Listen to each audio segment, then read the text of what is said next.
اب جب میں تبلیغ میں لگا نا تو میں تبلیغ میں لگ کے سمجھ آئی کہ کرنا کیا ہے.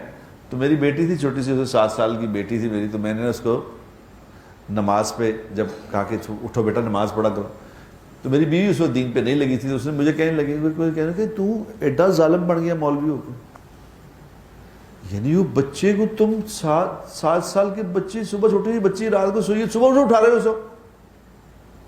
اب بڑے غور سے اس بات کو سمجھو.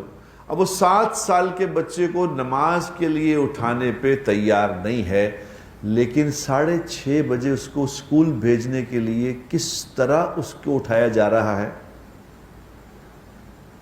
کیوں؟ حالانکہ سکول سے کچھ بھی نہیں مل رہا, سکول سے کچھ بھی نہیں مل رہا سوائے خرابی کے, اس وقت تو کچھ بھی نہیں مل رہا الا ماشاء اللہ. سکولوں میں, درسگاہوں میں, کالجوں میں, یونیورسٹیوں میں سوائے خرابی کی کوئی چیز مل رہی ہے؟ لیکن اس کے لیے پیسے بھی دے رہے ہیں, وہاں پیسے بھی دے رہے ہیں, پیسے دے کے بچے برباد کر رہے ہیں, لیکن اس کے لیے کس مشقت سے اٹھایا جا رہا ہے اس کو, اور کس خوشی سے بتایا جا رہا ہے. جتنا بڑا بدماش سکول ہے, جتنی زیادہ وہاں نافرمانی سکھائی جا رہی ہے, اس کی فیس اتنی زیادہ ہے.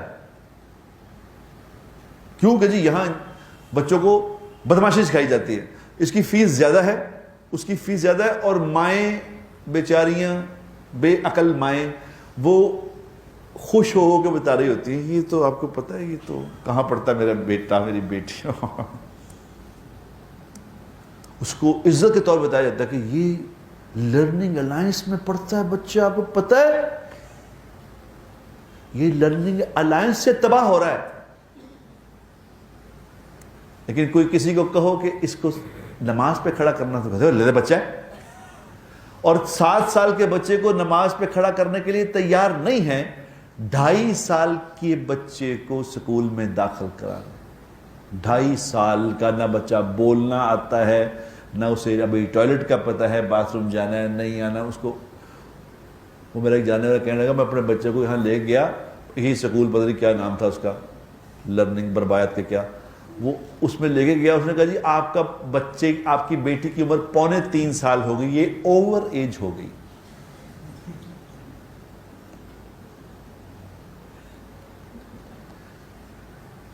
یہ ہنسنے کی بات نہیں میرے دوستو, یہ رونے کا مقام ہے. ہم کہاں سے کہاں پہنچ چکے ہیں, ہماری عقلیں الٹ الٹ گئی ہیں, الٹ پلٹ ہو گئے ہم.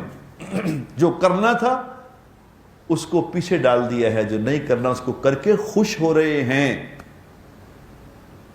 ایسی مت ماری گئی ہے. کیوں کہ ہمارے سامنے صحیح بات آئی نہیں.